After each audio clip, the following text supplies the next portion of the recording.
ہا، آپ لوگ سمجھ گئے؟ شین و یا، عین و ہا، شین سے شیطان، یا سے یہودی، اور عین سے عیسائی، ہا سے ہندو مراد ہے۔ شیطان، یہودی، عیسائی، ہندو۔ السلام علیکم ورحمۃ اللہ وبرکاتہ۔ امید ہے کہ سب دوست خیریت سے ہوں گے۔ مولانا مظلوم گل صاحب کی بیان کا سمجھنا لازمی ہے۔ کتنے نرم انسان ہے، امداد الفتاوی کھول کر کے دیکھیں، انہوں نے ان کی تکفیر کی ہے۔ لیکن ایک بات آپ کو بتاؤں، ہم تکفیر نہیں کرتے، کسی کو کافر بناتے نہیں ہے، بتاتے ہیں۔ ہم کافر کسی کو بناتے نہیں ہیں۔ پاخانہ پہلے سے پاخانہ ہے، میں اس کو پاخانہ بتاتا ہوں۔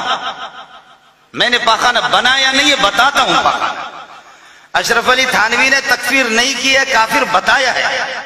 اگر یہ کافر ہے تو پکی بات ہے کافر ہے، اور اگر اکابرین نے غلط تکفیر کی ہے تو اکابر کافر بن جائیں گے، آپ کی مرضی۔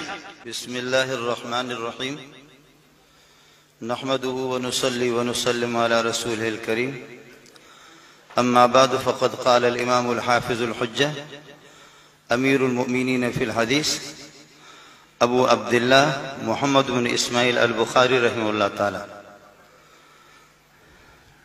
یروی عن النبی صلی اللہ علیہ وسلم قال النبی صلی اللہ علیہ وسلم من قال لأخیه یا کافر فقد باء به احدهما، وفي رواية أخرى فقد باء بها أحدهما۔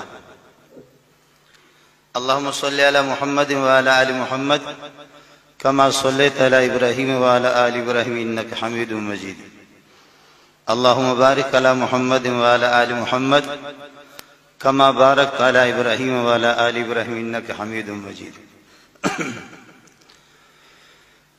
برادر مکرم مولانا علامہ اورنگزیب فاروقی صاحب اور اس مجلس کے اہتمام کرنے والے منتظمین، میرے استاد محترم حضرت اقدس مولانا محمد عادل اور حضرات مشائخ اعظام،